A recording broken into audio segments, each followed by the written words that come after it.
belakang dari ya sebagaimana tadi saya katakan, hanya jadi pemilih dan bekerja sebagai ASN. Saya pertama kali jadi penyelenggara di tingkat provinsi.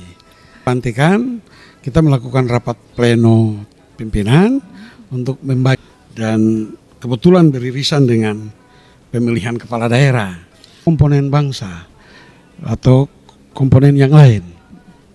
Sehingga penyelenggaraan pemilihan atau pemilu itu sendiri, pemilihan umum di Provinsi Papua Barat Daya, VS, yang terdaftar sebagai caleg sebelumnya. Nah, itu yang akan datang, atau pemilihan kepala daerah yang akan datang.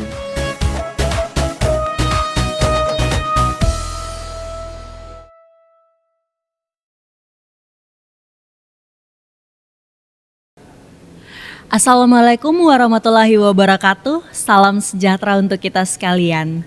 Halo teman pemilih. Ya, selamat datang di podcast KPU Provinsi Papua Barat Daya. Senang sekali saya berkesempatan menyapa teman-teman pemilih sekalian. Perkenalkan, nama saya Lilik. Masih dalam rangkaian program kerja subbagian atau divisi sosialisasi pendidikan pemilih, partisipasi hubungan masyarakat dan sumber daya manusia. Episode kali ini kita akan ngobrol bareng narasumber spesial kita, yaitu anggota KPU Provinsi Papua Barat Daya Divisi Hukum dan Pengawasan periode 2023-2028. Kita akan membahas tentang tahapan pemilu tahun 2024, yaitu peran Divisi Hukum dan Pengawasan dalam penyusunan produk hukum KPU. Langsung saja kita sambut narasumber kita hari ini. Selamat datang Bapak Alexander Duit. Apa kabar Bapak? Terima kasih. Selamat datang Puji Bapak Tuhan, di... kabar baik. Iya, selamat datang Bapak di podcast KPU Provinsi Papua Barat Daya Bapak. Terima kasih banyak karena KPU Provinsi Papua Barat Daya sudah mengelola podcast dan menghadirkan saya sebagai Kepala Divisi Hukum dan Pengawasan untuk memberikan beberapa informasi kepada teman pemilih dan seluruh warga negara Republik Indonesia, secara khusus di Provinsi Papua Barat Daya. Siap. Bapak boleh ceritakan bagaimana awalnya Bapak bergabung sebagai penyelenggara pemilu hingga akhirnya bisa menjabat menjadi anggota KPU Provinsi Papua Barat Daya, Bapak? Ya, saya terima kasih. Ini pertanyaan yang menarik karena dalam kaitan dengan penyelenggaraan pemilu ada beberapa pihak yang terlibat. Penyelenggara sendiri, pemilih, dan saya dalam posisi sejak pemilihan umum mulai tahun 82 atau 83, 1982, 83 itu mulai ikut pemilu pertama, dan sampai dengan tahun 2020 yang lalu itu saya berposisi sebagai pemilih. Saya belum pernah terlibat sebagai penyelenggara pemilihan umum atau penyelenggara pemilihan kepala daerah. Wow. Saya hanya posisi sebagai pemilih. Iya. Saya bersyukur karena dalam pemilihan umum tahun 2024 dan pemilihan kepala daerah tahun 2024, saya dapat status tambahan pemilih dan terlibat sebagai penyelenggara. Dan bersyukur penyelenggara di tingkat provinsi KPU Provinsi Papua Barat Daya. Saya berbeda dengan teman-teman lain di Komisioner KPU Provinsi Papua Barat Daya. Sebelumnya mungkin terlibat sebagai penyelenggara, baik dari badan ad hoc atau penyelenggara di tingkat kabupaten maupun provinsi, atau penyelenggara di lembaga yang lain. Tapi kemudian ada sebagai anggota KPU Provinsi Papua Barat Daya bersama-sama dengan saya. Hanya saya sendiri berbeda, karena sebelumnya hanya jadi status pemilih, dan sampai dengan tahun 2024 pemilih dan terlibat sebagai penyelenggara di KPU Provinsi Papua Barat Daya. Setelah itu kira-kira Bapak bagaimana cara mendaftarkan diri Bapak untuk masuk dalam anggota KPU ini, Bapak?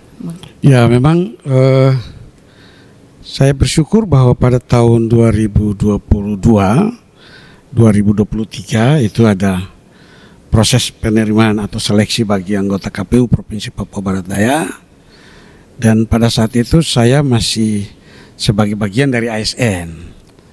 Lalu saya bersyukur bisa ikut mendaftarkan diri, terlibat sebagai peserta seleksi, dan puji Tuhan saya akhirnya terpilih menjadi komisioner KPU Provinsi Papua Barat Daya dengan latar belakang dari, ya sebagaimana tadi saya katakan, hanya jadi pemilih dan bekerja sebagai ASN.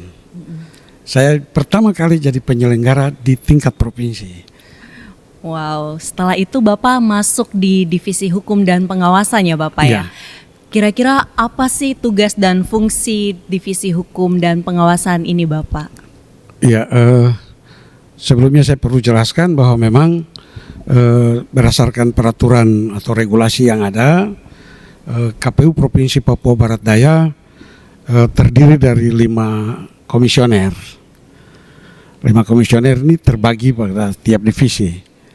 Divisi KUL, Divisi Sosialisasi Parmas dan SDM, Divisi Perencanaan Data dan Informasi, Divisi Teknis Penyelenggaraan, dan saya dipercayakan di Divisi Hukum dan Pengawasan. Jadi setelah pelantikan kita melakukan rapat pleno pimpinan untuk membagi ke dalam divisi.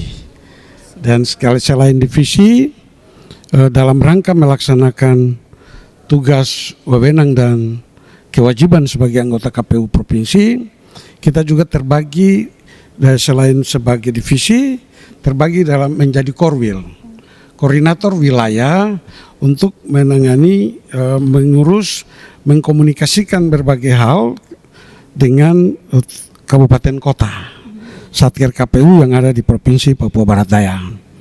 Kebetulan karena di Provinsi Papua Barat Daya itu ada 6 satker, kita dari 5 komisioner itu hanya 1 komisioner yang membawahi atau mengkoordinir 2 satker sekaligus, yaitu Meibrat dan Tamrau. Jadi Bapak Tapi di Meibrat. divisi yang lain itu hanya kepada 1 satker. Saya menjadi korwil di Kabupaten Sorong Selatan. Selain korwil, kita dibantu oleh wakil korwil. Dalam pembagian korwil itu juga ada wakil korwil. Terima kasih. Siap Bapak. Kalau bagaimana sih peran Divisi Hukum dan Pengawasan KPU Papua Barat Daya dalam mengawasi pelaksanaan pemilu 2024 ini, Bapak? Khususnya penyusunan produk hukum KPU. Ya, kalau ditanya soal peran, memang Divisi Hukum bekerja menyediakan regulasi atau mengelola regulasi, baik yang diturunkan oleh KPU RI, regulasi yang bersifat nasional, kemudian diterjemahkan dan disiapkan regulasi tingkat provinsi Papua Barat Daya. Dan memang dalam pelaksanaan pemilihan umum 2024 yang lalu, dan kebetulan beririsan dengan pemilihan kepala daerah di tahun 2024, maka Divisi Hukum dan Pengawasan KPU Provinsi Papua Barat Daya sejak dilantik akhir Mei dan memulai tugas sebagai komisioner KPU Provinsi Papua Barat Daya pada awal Juni 2023, KPU Provinsi Papua Barat Daya di tahun 2023 itu menerbitkan kurang lebih 8 keputusan untuk mengawal persiapan pelaksanaan tahapan pemilihan kepala daerah atau pemilihan umum dan pemilihan kepala daerah. Dan pada tahun 2024 itu mengeluarkan sejumlah 25 keputusan yang hanya mengatur tentang pemilihan dan pemilu. Kalau tadi di tahun 2023 itu mengatur tentang pemilihan umum dan non tahapan. Itu ada 8 keputusan. Kalau tahun 2025 masih dalam kaitan dengan pelaksanaan pemilihan umum 2024 dan pemilihan kepala daerah 2024, itu diterbitkan 9 keputusan. Hanya satu yang berhubungan dengan pemilu, yaitu berkaitan dengan data pemilih berkelanjutan. Apa sih Bapak tantangannya Bapak atau tantangan dari Divisi Hukum dan Pengawasan itu sendiri terhadap pemilu tahun 2024 kemarin Bapak? Ya, kalau terkait dengan tantangan yang dihadapi, memang sesungguhnya pemilihan umum itu satu pesta demokrasi yang melibatkan seluruh komponen bangsa, baik sebagai penyelenggara, pengawas yang melakukan pengawasan, atau sebagai penyelenggara yang menjaga etik penyelenggara, dalam hal ini DKPP, tetapi juga melibatkan seluruh komponen bangsa atau komponen yang lain. Sehingga dalam pelaksanaan pemilihan kepala daerah atau dalam pemilihan umum tahun 2024 dan pemilihan kepala daerah 2024 yang lalu, memang tantangan itu berada pada tingkat partisipasi masyarakat yang didukung dengan pemahaman yang cukup baik tentang pemilihan umum itu sendiri, tetapi juga bagaimana kemudian yang berkaitan dengan bagaimana jabatan-jabatan tertentu yang tidak boleh kemudian mengganggu penyelenggaraan pemilihan atau pemilu itu sendiri. Contoh kasus pada saat pemilihan kepala daerah yang lalu, khusus atau pemilihan umum di Provinsi Papua Barat Daya, itu kedapatan ada anggota KPPS, ada juga ketua KPPS yang terdaftar sebagai caleg sebelumnya.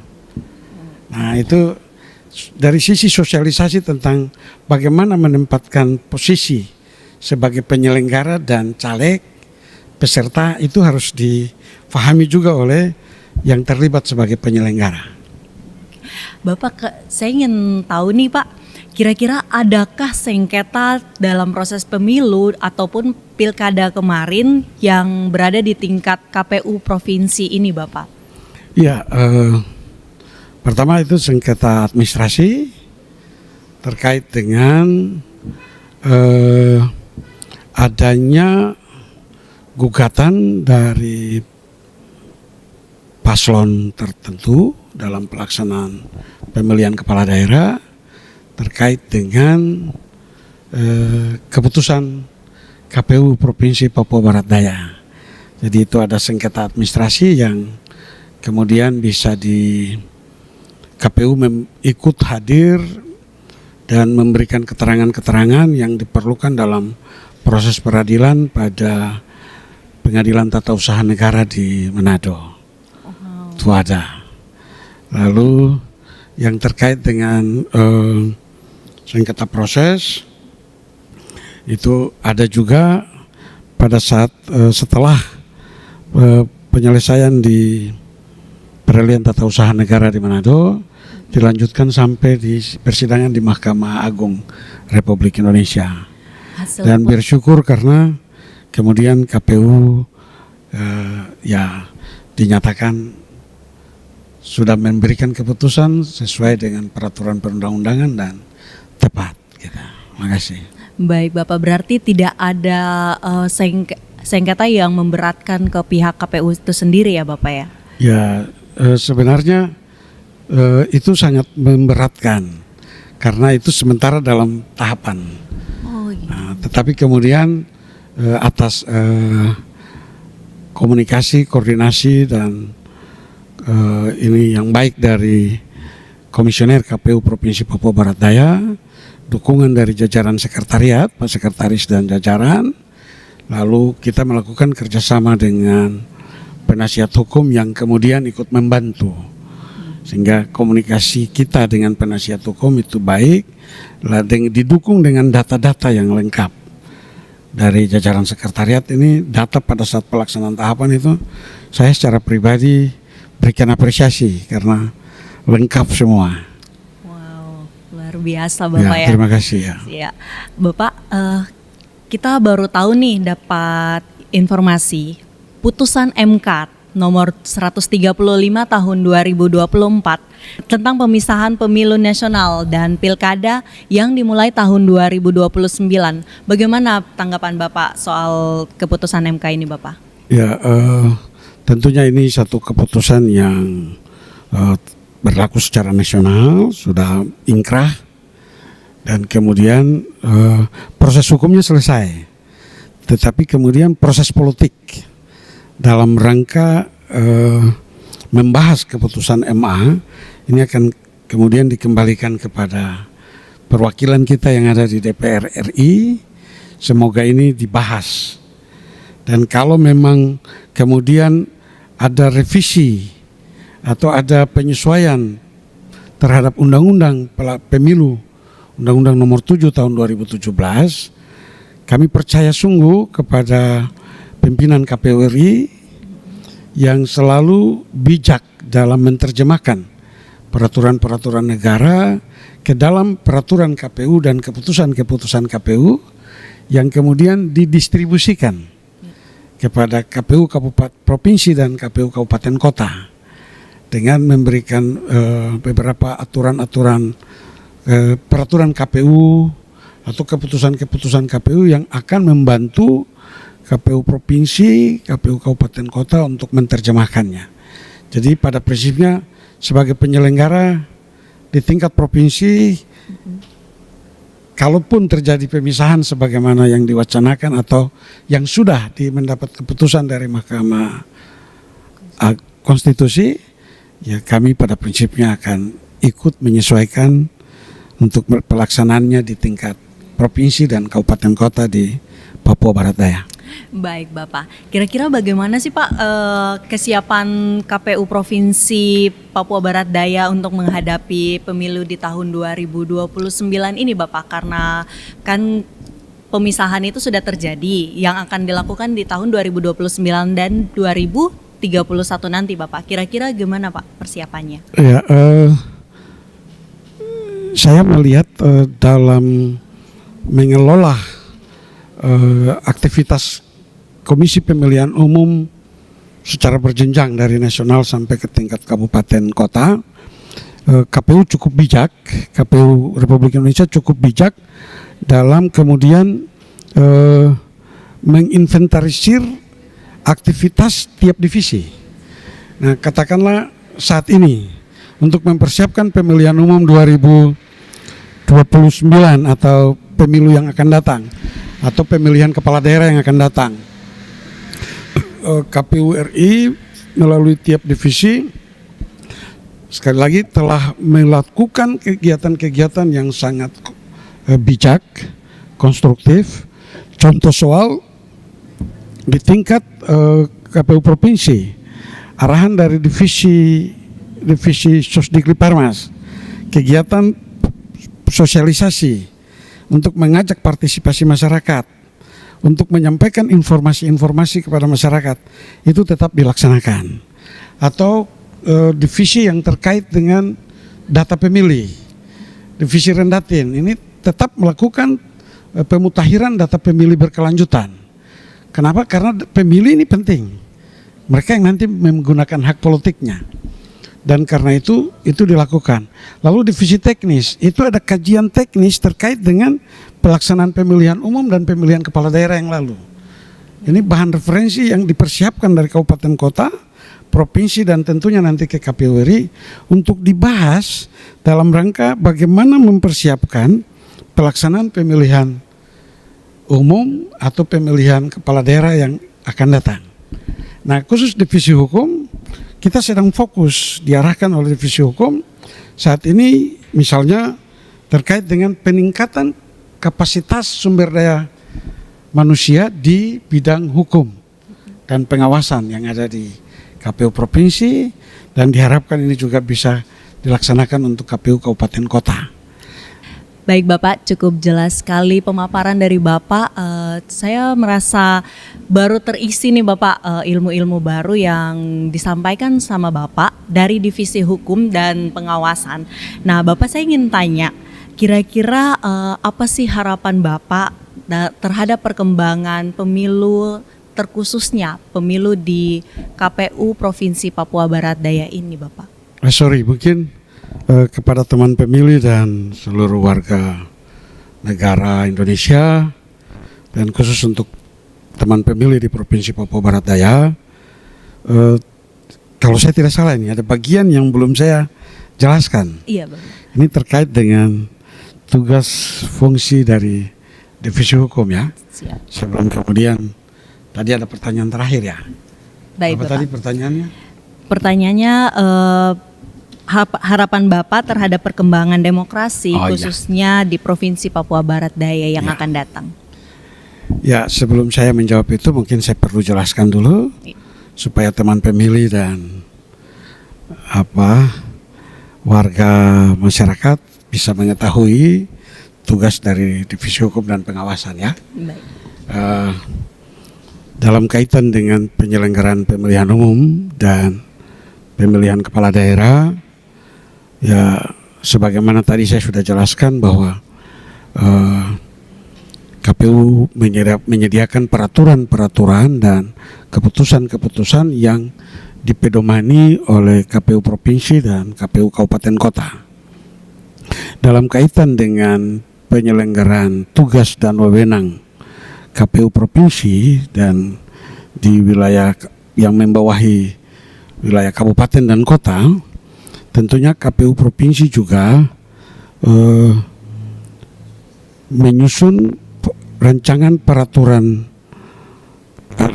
keputusan KPU yang harusnya nanti apa yang disusun rancangan itu kemudian dibahas internal divisi terkait, lalu ditetapkan dan diberlakukan di provinsi. Nah, saya tadi sudah sampaikan bahwa dalam pelaksanaan pemilihan umum dan pemilihan kepala daerah di tahun 2024 yang lalu, ya, kalau saya menginventarisirnya itu sejumlah 8 keputusan di 2023, 24 keputusan di 2024, dan 9 keputusan sampai dengan bulan Juli tahun 2025. Itu sudah 9 keputusan. Nah, keputusan-keputusan ini menjadi pedoman arah bagi jajaran KPU dan Satker Kabupaten Kota untuk menyelenggarakan pemilihan umum dan pemilihan kepala daerah.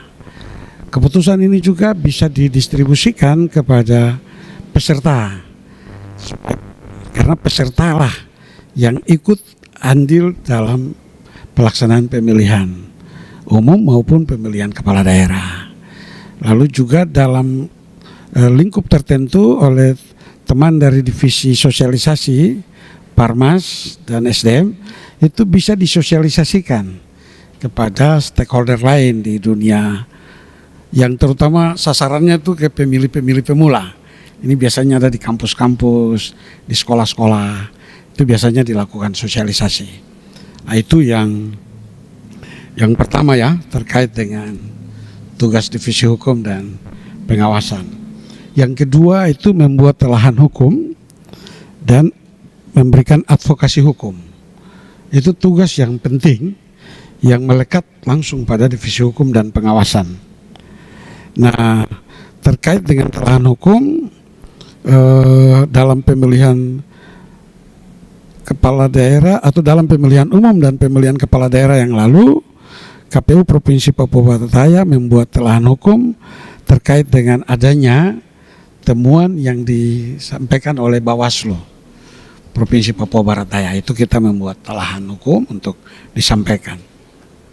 Lalu tugas yang ketiga yang berikut yaitu penyelesaian sengketa proses, sengketa hasil, sengketa proses, sengketa tahapan maupun sengketa hasil dan sengketa non tahapan. Itu juga menjadi tugas dan itu wajib dilaksanakan oleh Divisi Hukum pengampunya itu Divisi Hukum dan Pengawasan. Lalu tugas yang berikut itu dokumentasi dan publikasi hukum. Semua keputusan didokumentasikan dengan baik, lalu dipublikasikan secara terbatas melalui jaringan dokumentasi dan informasi hukum. Lalu yang berikut, tugas yang berikut itu, ini tugas yang kelima ini, pengawasan dan pengendalian internal. Ini terkait dengan SPIP ya. Pengawasan dan pengendalian internal. Bahwa bagaimanapun juga secara internal sebagai keluarga besar, ya pengawasan di internal kelembagaan itu juga penting supaya ya kelembagaan kita itu sudah safe, aman. Ya kalaupun ada kendala-kendala bisa dieliminir, bisa dikendalikan. Lalu yang berikut itu penanganan pelanggaran administrasi, kode etik dan kode perilaku. Nah ini kita tahu bersama ini menjadi tugas dari Dewan Kehormatan Penyelenggara Pemilu di jajaran kabupaten atau di jajaran provinsi. Ini kan penyelenggara atau Dewan Kehormatan Penyelenggara Pemilu hanya berada di Jakarta. Tapi kemudian untuk menangani pelanggaran etik atau perilaku itu DKPP mengangkat dari 3 komponen. Dari unsur KPU, dari unsur Bawaslu dan dari unsur masyarakat. Disebut sebagai tim pemeriksa daerah. Jadi ketika ada tindakan yang dilakukan oleh penyelenggara yang melanggar etik atau perilaku, mungkin nanti melalui tim pemeriksa daerah berdasarkan arahan DKPP akan dilakukan proses pemeriksaan dan sebagainya. Terakhir Bapak, apa harapan Bapak terhadap perkembangan demokrasi khususnya di Provinsi Papua Barat Daya ini Bapak? Ya, harapan saya terkait dengan penyelenggaraan pemilihan umum dan pemilihan kepala daerah di waktu yang akan datang, kiranya penyelenggara tetap kolaborasi dengan rekan penyelenggara yang lain, lalu selalu berkoordinasi, berkomunikasi dengan pemerintah daerah dan TNI Polri, juga peserta pemilu. Dan kalau komunikasi, koordinasi itu terbangun dengan baik, saya percaya pemilihan umum yang akan datang atau pemilihan kepala daerah di waktu yang akan datang akan berlangsung baik, seperti kita sudah lalui bersama di tahun 2024 yang lalu. Sekalipun ada riak-riak, ada potensi-potensi, banyak pihak melihat bahwa Papua Barat Daya yang nanti akan lebih banyak masalah, tapi berkat kerjasama, berkat koordinasi dan dukungan dari semua pihak, penyelenggara, pemerintah daerah, TNI Polri, peserta dan seluruh masyarakat, ya puji Tuhan, ya penyelenggaraan pemilihan umum dan pemilu KPU, pemilihan kepala daerah di KPU Provinsi Papua Barat Daya berlangsung aman, damai, dan sukses. Kita sudah kembalikan kepada rakyat hasil pemilihan kepala daerah, hasil pemilihan umum yang lalu. Ada di legislatif dan ada di eksekutif. Teman pemilih, yuk jadi pemilih cerdas dan peduli. Jangan lupa follow akun media sosial KPU Provinsi Papua Barat Daya dan jangan lupa subscribe, like, dan komen. Podcast KPU Provinsi Papua Barat Daya terdepan menyuarakan informasi kepemiluan. Sampai ketemu di episode berikutnya. Sampai jumpa. Wassalamualaikum warahmatullahi wabarakatuh. Shalom. Shalom, selamat sore.